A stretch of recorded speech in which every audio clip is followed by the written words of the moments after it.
Bonjour à tous, c'est Gladys Astiti pour une nouvelle vidéo. Alors aujourd'hui, je vais vous raconter trois témoignages.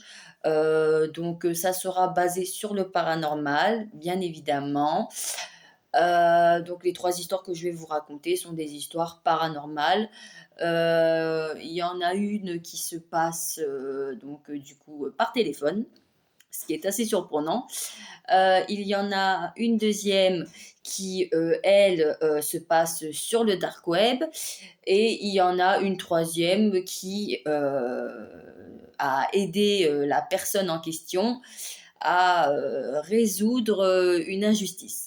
Donc, comme vous voyez, aujourd'hui, il y en a pour tous les goûts, trois histoires assez poignantes et toutes très intéressantes les unes des autres. Donc, je ne vais plus perdre de temps et nous allons commencer nos histoires.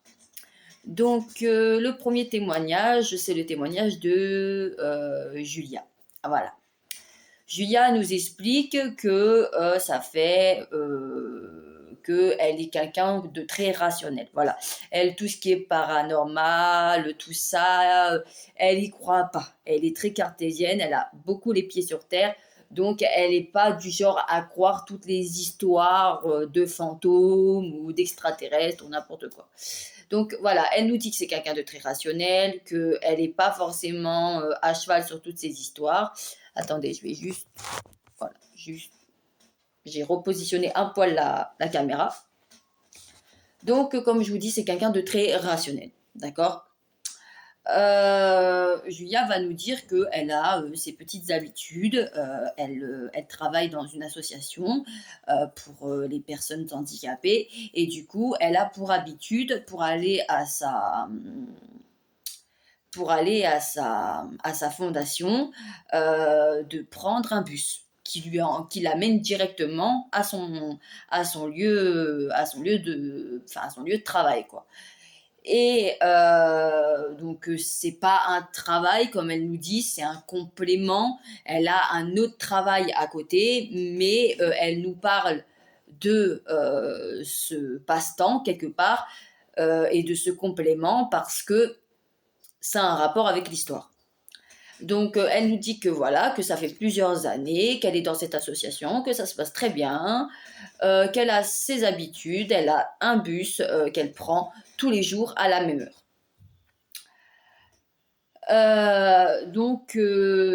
Le 5 mars 2001, oui, ça remonte il y a longtemps. Le 5 mars 2001,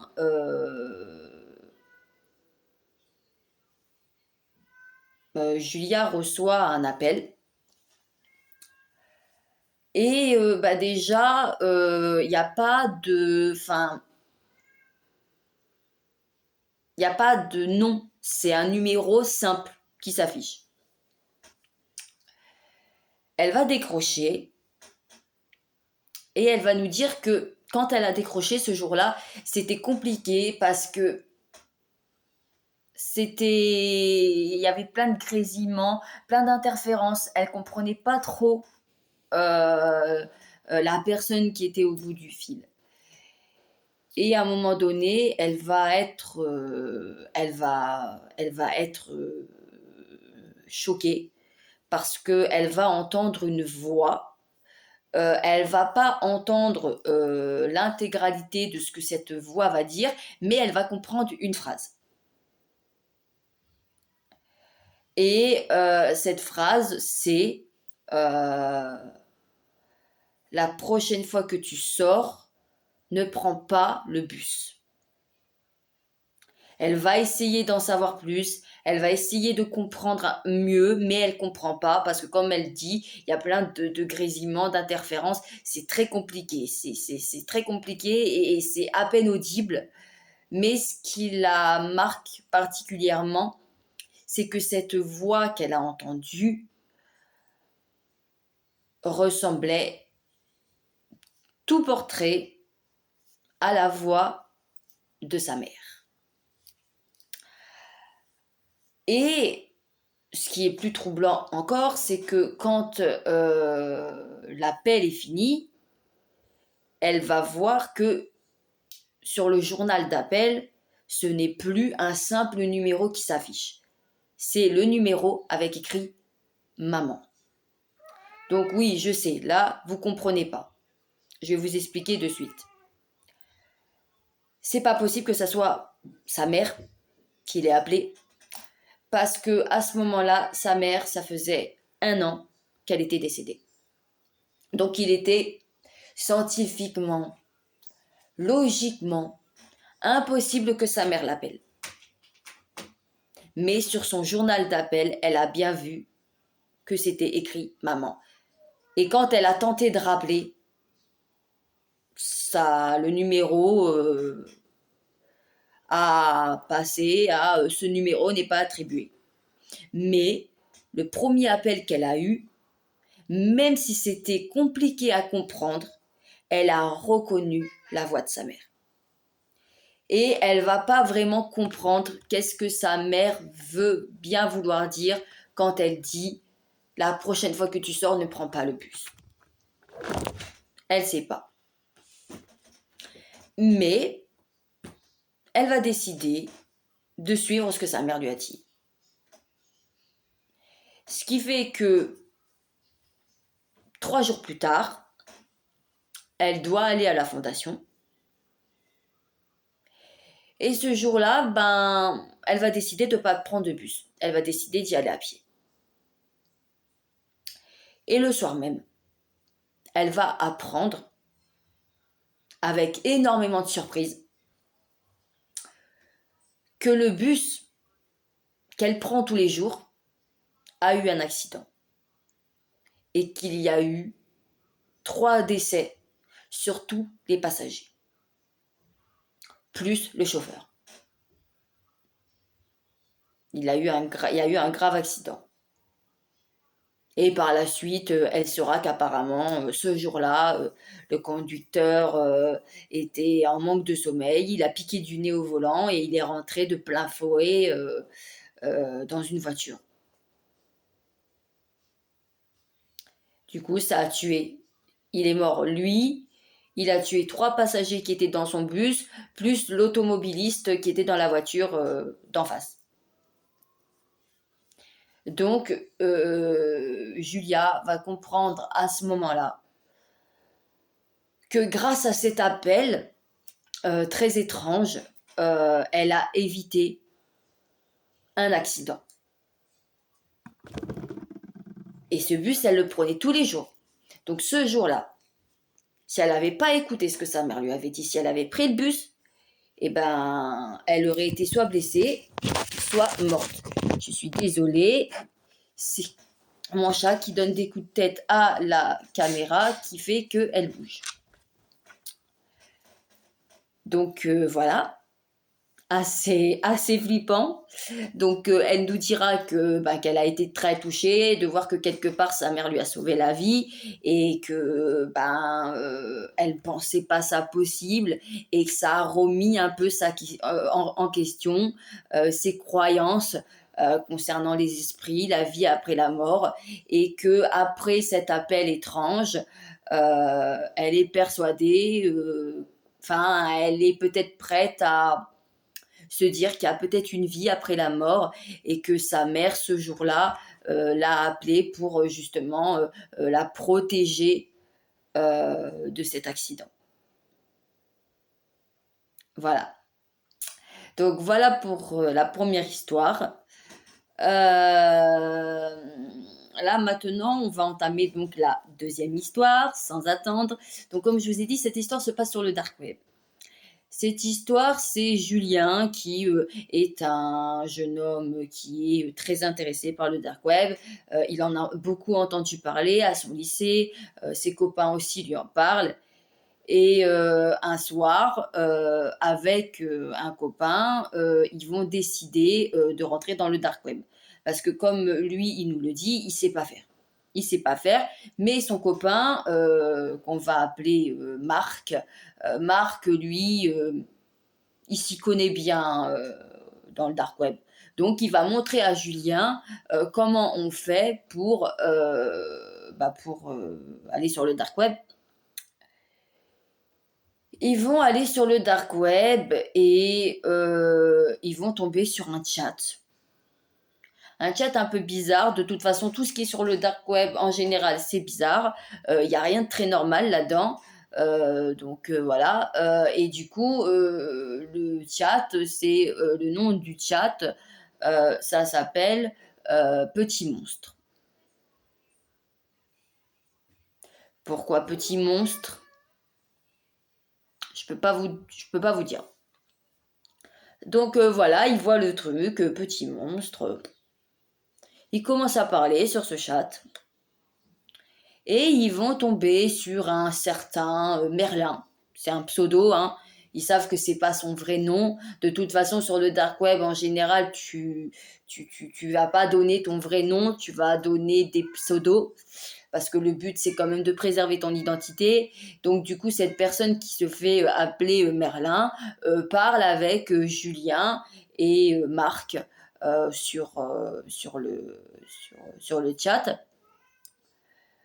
Et il va leur dire que sur le chat qu'ils sont, il va peut-être avoir une vidéo, enfin qu'il va avoir un live, et qu'il leur conseille fortement de regarder ce live.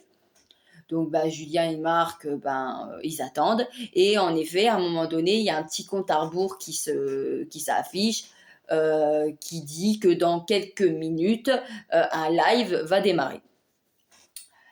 Le live finit par démarrer et au départ, ils voyaient rien sur le live. L'écran est noir, il n'y a rien.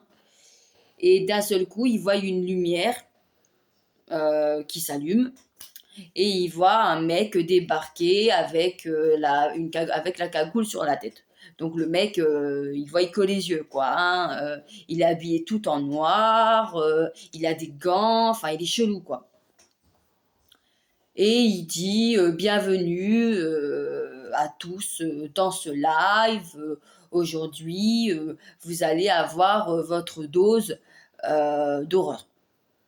Donc Marc et Julien, ils comprennent pas trop qu'est-ce que ce mec a voulu dire par là. Donc bah, ils continuent à regarder le live. Et d'un seul coup, ils voient un deuxième mec qui est cagoulé aussi, qui amène une femme. Une femme qui pleure, qui se débat, qui est à moitié dénudée. Donc de là, Julien et Marc, ils se comprennent pas trop. Enfin, surtout Julien, parce que comme je vous ai dit, Marc, il connaît le dark web. Mais Julien, il connaît pas. Donc Julien, il comprend pas trop ce qu'il voit à ce moment-là. Et cette fille, ils vont la tabasser à deux. Les deux mecs cagoulés vont tabasser la fille et ils vont laver, je vais le dire comme ça, laver devant la vidéo, en direct, en plein live. Et c'est pas un des deux, c'est les deux. Un après l'autre, ils lavaient. Ils lavaient. Donc Julien, lui, quand il voit ça, il est choqué, il comprend pas pourquoi il regarde ça. Il regarde son pote Marc, et le pire c'est que son pote Marc, bah, il a l'air d'apprécier de regarder ça. Et Julien, lui, ça l'écœure, ça le choque, il aime pas du tout. Et le truc c'est que c'est pas fini. Parce que le live va continuer et à la fin du live, ils finissent par tuer la bonne femme avec un couteau. Ils vont se ramener avec un couteau et ils vont la poignarder. Plusieurs fois. Et ils vont tellement la poignarder qu'à un moment donné, Julien dira que la femme, elle était même plus reconnaissable. C'était un bout de chair, quoi. Voilà. Parce qu'ils l'ont tellement poignardé que voilà, ils l'ont défiguré, ils l'ont V et ils ont fini par la poignarder. Le live se termine et de là, Julien, il éteint son ordinateur. Et il se tourne vers Marc, il lui dit: «Mais c'est quoi ça? C'était quoi ça?» Et de là, Marc va lui dire: «Quoi, tu pas aimé?» Marc, il lui dit et Julien lui dit: «Non, non, je ne prends pas plaisir à voir une femme souffrir, à voir une femme se faire et après l'avoir se faire poignarder. Je prends pas plaisir à ça, pas du tout. Excusez-moi, hein, c'est mon chat. Faites pas attention.» Donc du coup, il dit: «Moi, je prends pas du tout plaisir à ça. C'est pas du tout un plaisir pour moi. C'est terrible, c'est horrible. Comment tu peux aimer ça?» Il me dit: «Ah, ça va, je fais que regarder de toute façon. Et puis, on n'a rien à faire dans les combines. Nous, tout ce qu'on fait, c'est regarder.» Et de là, Julien, il n'est pas d'accord. Il dit: «Oui, on regarde. Mais on aurait pu. On aurait pu lui dire d'arrêter. On n'était pas les seuls sur le chat. Quelqu'un d'autre aurait pu lui dire d'arrêter, mais personne n'a dit d'arrêter. Donc on a été témoin en direct de la mort de cette pauvre femme.» Et de là, Marc qui lui dit: «Ben, tu sais, sur le dark web, c'est assez courant ce genre de choses. Et puis c'est toi qui voulais voir. Donc bah voilà, t'as vu.» Du coup, de là, Julien, il lui dit: «Oui, ben je ne retournerai plus sur le dark web, c'est fini. Je ne veux plus jamais retourner là-dessus.» Une semaine après, il va être sur Internet, normal, hein, il n'est pas sur le dark web. Et il va recevoir un appel sur Skype. Alors ça le paraît un peu bizarre parce que il y a pas de, enfin, il connaît pas la personne, il n'y a pas de nom qui s'affiche, c'est écrit inconnu et ça l'appelle. Donc au début il va pas répondre vu que c'est un numéro inconnu. Mais cette personne va insister, elle va appeler, appeler, re-appeler, et de là, à un moment donné, Julien, il va en avoir marre et il va décrocher. Et il précisera que la personne qui lui a répondu, sa voix était modifiée. C'était pas sa vraie voix. La voix, elle était informatique, donc elle avait été modifiée, la voix était modifiée. Et cette voix a commencé à lui dire à la conversation cordialement, en lui disant salut, comment tu vas? On se connaît, on s'est déjà parlé. Alors au début, Julien il comprend pas, il lui dit non, je ne vous connais pas, je ne sais pas de quoi vous parlez. Et à un moment donné, le mec il va dire c'est Merlin. Et Merlin, si vous vous rappelez bien, c'était le mec avec qui ils avaient correspondu sur le chat, sur le dark web, avant le live. Et du coup, de là, il va lui dire: «Ah oui, c'est bon, je me rappelle, oui, ça va et tout, mais comment t'as fait pour avoir mon numéro, pour m'appeler sur Skype? Comment t'as fait pour me trouver sur Skype?» Et de là, il va lui dire: «Ça, c'est mon secret. Je te dirai rien, c'est mon petit secret.» Et puis de là, ce Merlin, il va commencer à dire des choses un peu spéciales, du genre, «Est-ce que tu aimerais travailler pour moi? Et si tu travailles pour moi, est-ce que tu serais prêt à faire tout ce que je te demande, sans me poser de questions? Et au fait, le live, est-ce que tu as apprécié? C'était kiffant, n'est-ce pas?» Et de là, Julien, il lui dit: «Ah non, moi j'ai pas du tout aimé, ça m'a plus choqué qu'autre chose, donc non, j'ai pas du tout aimé.» Et du coup, il lui dit: «Ah non, moi j'ai pas du tout aimé le live. Moi ça m'a refroidi, ça m'a choqué. J'ai pas pris plaisir à voir cette femme mourir devant mes yeux.» De là, Merlin rigole et de là, il lui dit: T'es une petite nature, toi. Et est-ce que donc je ne pense pas que tu as l'étoffe pour travailler pour moi.» Donc de là, Julien il lui dit: «Mais travailler pour faire quoi?» Et de là, Merlin, il va pas trop rentrer dans les détails, mais il va lui dire, «Pour vendre des choses, qui sont pas en vente libre et qui sont pas très autorisées».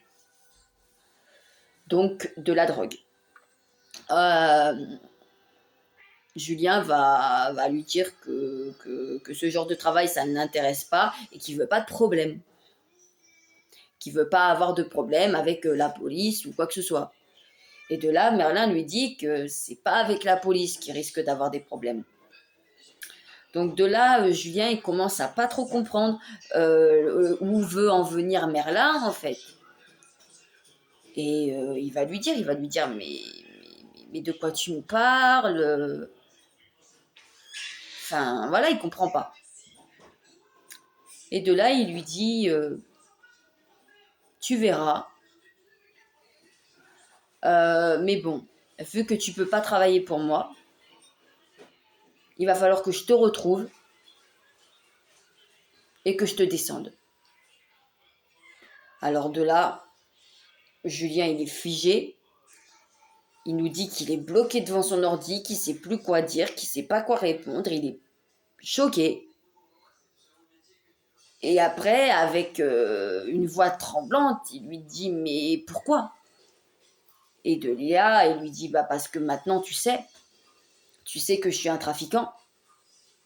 Donc tu pourrais me balancer au fric. Tu pourrais donner mon pseudo sur le dark web, donner le nom sur le site où tu m'as rencontré, et comme ça, les policiers, ils pourront vite remonter jusqu'à moi. Et de là, Julien lui dit non, je ne dirai rien, de toute façon, je ne te connais pas, donc non, non, non, je ne dirai rien.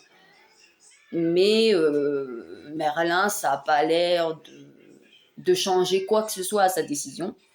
Et il va continuer à lui dire que qu'il va lui arriver des problèmes à Julien.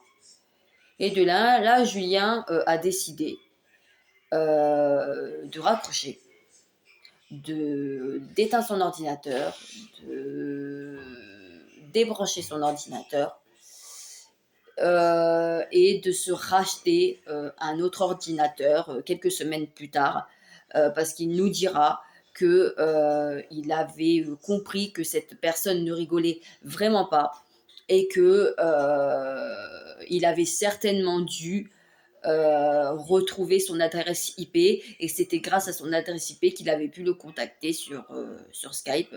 Et du coup, voilà, il va décider de ne plus jamais aller sur le dark web, et il nous dira aussi que ça lui a permis aussi de faire un tri parmi ses amis, et que le fameux Marc qui lui a fait découvrir le dark web, il a coupé tout contact avec, parce qu'il a bien compris que c'était pas à son avantage d'être en contact avec des personnes qui vont sur le dark web et qui prennent du plaisir à regarder ce genre de live. Donc voilà pour notre deuxième histoire, qui était l'histoire de Julien et qui était en lien avec le dark web. J'espère qu'elle vous a plu aussi. Donc maintenant, on va passer à la troisième et la dernière histoire. Là, c'est l'histoire de Laurence, qui est une femme très bien dans sa peau.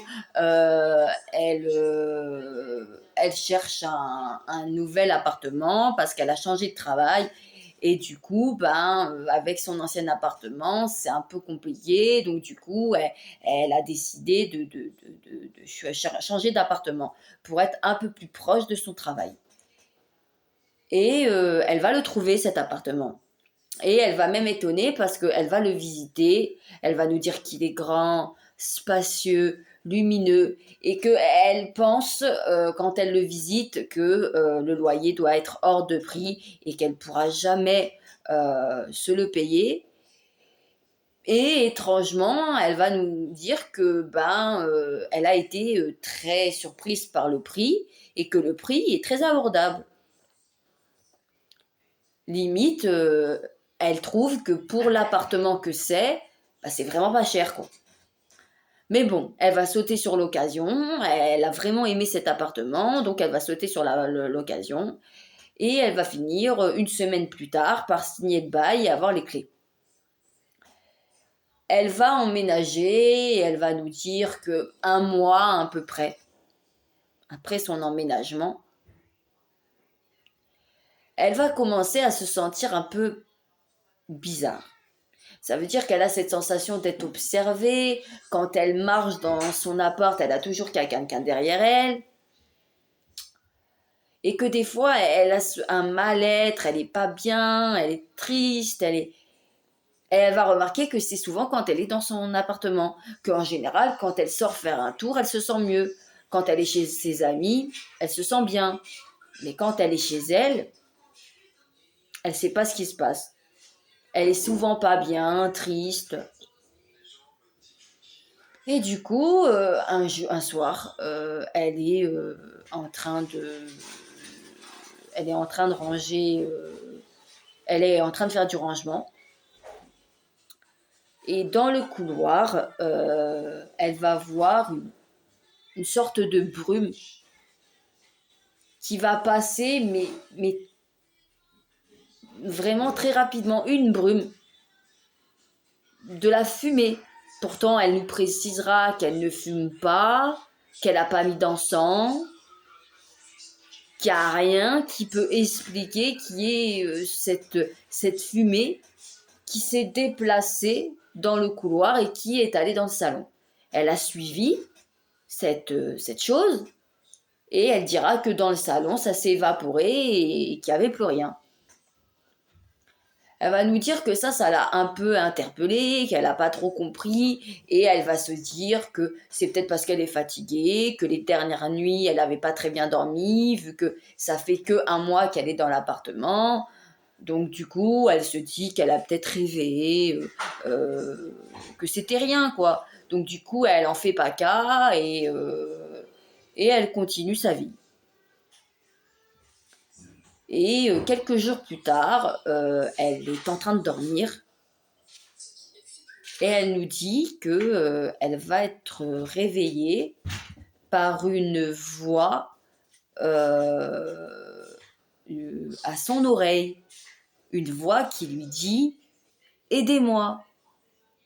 Et de là, elle va se réveiller en sursaut, elle va pas comprendre ce qui se passe, elle va regarder autour d'elle, elle va allumer sa lumière, il n'y a personne, il n'y a rien. Mais elle est pourtant sûre d'avoir entendu cette voix. Et c'est d'ailleurs ça qui l'a réveillée. Mais encore une fois, elle va essayer de trouver une réponse rationnelle. En disant, ben, je devais être fatiguée. C'était un rêve. Et c'est cette histoire de fumée, là, de brume, que j'ai vue il y a quelques jours, qui m'a un peu, qui me rend un peu parano, quoi. Et elle continue à se sentir triste, à se sentir mal. Et un jour, elle va entendre un énorme fracas dans sa salle de bain, et quand elle va arriver, le miroir de sa salle de bain est brisé. Et là, elle va nous dire qu'elle a très peur parce qu'elle n'a pas d'animaux, donc ça peut pas être un animal à elle qui est brisé son miroir. Elle était dans le salon, donc elle peut pas être à deux endroits à la fois. Elle nous dira que là, elle commence vraiment à flipper. Et elle va demander à la propriétaire si elle sait qui habitait dans ce logement avant elle. Et la propriétaire va lui dire que ça faisait un moment que personne avait habité dans cet appartement, qu'elle avait eu du mal à le faire louer. C'est pour ça que quand Clémence a été, Laurence a été intéressée, elle n'a pas cherché à comprendre. Et de là, ben, elle va lui dire, mais que avant, la dernière propriétaire c'est Sarah, une certaine Sarah Torrens. Sarah Torrens, elle connaît pas. Et que ce qui rend cet appartement, ce qu'elle pense qui fait que cet appartement a été dur à vendre, c'est que, enfin pas à vendre, à louer, c'est que Sarah Torrens, elle n'a pas déménagé en fait. Elle s'est suicidée. Elle s'est pendue dans sa salle de bain, à la tringle de douche. Donc de là, vous imaginez Laurence, hein, elle n'est pas très rassurée et ça ne lui fait pas plaisir de se dire que elle s'est douchée plusieurs fois dans une salle de bain où une femme a mis fin à ses jours. Et du coup, en rentrant chez elle, elle va faire des recherches sur cette fameuse Sarah Torrens. Et elle va tomber sur la lettre que Sarah Torrens a laissée avant de mettre fin à ses jours. Et sur cette lettre, elle va dire « Personne ne m'entend, personne ne m'écoute, je ne peux plus vivre comme ça, ce n'est pas possible, je suis désolée de devoir faire subir ça à ma famille, mais c'est trop pour moi. » Donc de là, Laurence va comprendre que Sarah s'est pas suicidée pour rien. Qu'apparemment elle avait un mal-être. Il y avait quelque chose qui a fait qu'elle en est venue à là. Et elle va faire des recherches, mais elle va rien trouver. Et le lendemain, quand elle va se réveiller, elle va remarquer que son ordinateur est allumé et qu'il est sur une page. Et quand elle va regarder cette page, elle va voir que c'est un article de journal qui parle que une certaine jeune femme a été violée dans son appartement et que malgré les plaintes qu'elle a fait, l'individu n'a pas été inquiété. Et du coup, de là, elle va nous dire qu'elle commence petit à petit à comprendre l'histoire. Et qu'elle commence à se demander si cette Sarah Lawrence ne serait pas cette fameuse jeune fille qui a été violée. Et que quand elle dit « on ne m'entend pas, on ne m'écoute pas », c'est qu'elle en a parlé autour d'elle et que personne ne l'a cru, et encore moins les policiers. Et de là, elle se dit que c'est horrible et que si cette jeune femme s'est suicidée à cause de ça, c'est totalement horrible. Et elle va décider de faire sa petite enquête. Parce que comme elle va nous expliquer, cette histoire la chamboule. Elle est chamboulée. Et elle est touchée aussi. Donc, elle va aller à la police et elle va leur parler.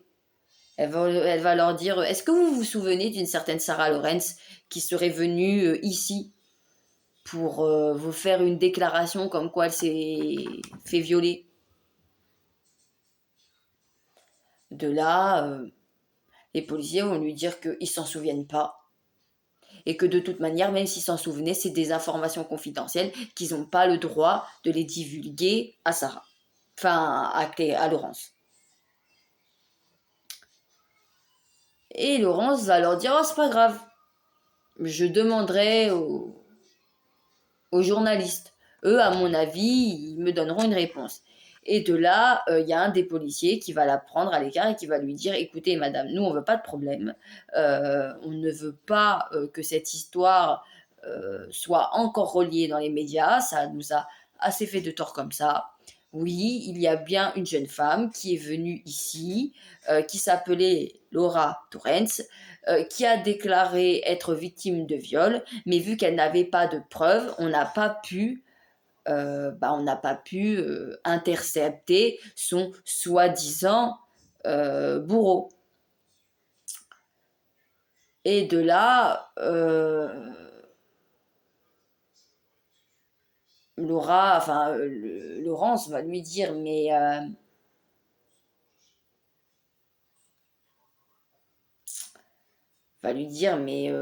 monsieur, les preuves, il n'y a pas forcément de preuves physiques. En général, c'est plus des preuves morales. Et comme vous avez dû le savoir, Sarah, elle s'est suicidée quelques semaines après s'être rendue chez vous. Donc, quelque part, vous êtes responsable de sa mort parce que vous n'avez pas tenté de l'aider, parce que vous n'avez rien fait. Et du coup, elle va rentrer chez elle, elle est scandalisée et elle va continuer à faire des recherches. Et elle va finir par retrouver le nom de ce bourreau. Et on va l'appeler Nicolas. Et ce fameux Nicolas avait été en couple avec la fameuse Sarah. Mais celle-ci l'ayant quitté parce qu'il avait de graves problèmes avec l'alcool, va être confrontée à lui un soir. Et d'après la version de Sarah, il serait rentré par effraction chez elle. Elle sortait de la douche à ce moment-là, donc elle ne l'a pas entendu rentrer. Il a débarqué dans la salle de bain. Il l'a jeté contre le miroir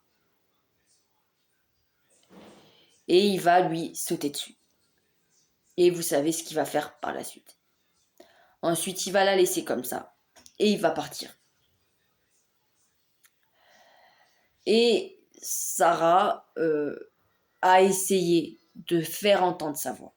Mais personne ne voulait l'écouter parce qu'elle n'avait pas de preuves. Pour eux, le fait qu'un miroir soit brisé, ça ne veut rien dire. Le fait qu'elle soit en pleurs et en dépression, ça ne veut rien dire. Et du coup, elle va aller voir une journaliste. Elle va raconter l'histoire de Sarah. L'histoire va être publiée. Et forcément, en vue de la population qui lit cette histoire et qui sont comme Laurence, qui trouve ça complètement scandaleux, la police, pour faire bonne figure, elle va réouvrir l'enquête. Elle va réouvrir l'enquête et elle va faire une perquisition chez une perquisition chez ce fameux Nicolas. Et dans ses affaires, ils vont retrouver une boucle d'oreille qui appartenait à Sarah et qui, en plus d'appartenir à Sarah, était la paire de boucles d'oreilles qu'elle avait le jour où elle a déclaré s'être fait violer. Et que justement, elle avait montré aux policiers qu'elle avait une blessure à l'oreille parce que d'après elle, ce fameux Nicolas lui avait arraché une boucle d'oreille. Et du coup, de là, c'est une preuve, petite, certes, mais c'est une preuve. Et voyant le remue-ménage que ça fait niveau médiatique, il y a des langues qui vont se diluer, qui vont se délier, et on va apprendre que ce fameux Nicolas, c'est une ordure. Parce qu'il n'a pas violé seulement Sarah, il a violé plein d'autres femmes. Et ces femmes aujourd'hui témoignent parce que cette histoire est ressortie. Et finalement, ben, avec toutes les accusations qui sont portées sur lui, il va être condamné à une peine de prison exemplaire. Et Laurence nous expliquera après ça que dans son appartement, elle s'est sentie mieux, mais beaucoup mieux. Et du coup, elle nous expliquera qu'elle se sent plus à l'aise dans son appartement, elle est plus légère, elle a plus cette sensation de tristesse et de malaise qu'elle avait. Et d'ailleurs, elle est sûre et certaine que cette sensation de mal-être qu'elle avait, c'était dû à cette pauvre femme qui s'était suicidée parce que personne ne l'avait entendue et parce que justice n'avait pas été faite. Et du coup, elle nous expliquera qu'à la suite de tout ça, elle aura plus cette sensation, elle se sentira plus légère et aussi elle aura plus jamais de manifestations comme le miroir brisé, la brume qui se promenait dans l'appartement. Elle aura plus rien de tout ça et tout reviendra à la normale. Et du coup, elle pense que Laura Sarah doit certainement reposer en paix maintenant que sa terrible histoire a été dévoilée et que la personne qui a été à l'origine de sa mort euh, soit sous les verrous et paye pour ce qu'il a fait. Voilà. Donc voilà, c'était les 3 histoires d'aujourd'hui. J'espère qu'elle vous a plu. Donc vous voyez, les 3 histoires, il y avait un rapport quand même qui était dans le paranormal. J'ai tenu à faire cette vidéo parce que j'ai trouvé ces témoignages vraiment intéressants. Et puis original. Par contre, je peux pas vous dire si c'est vrai à 100% parce que les témoignages, il faut toujours rester un peu méfiant. Donc, je ne peux pas vous dire si c'est sûr et certain que ça soit vrai. Mais en tous les cas,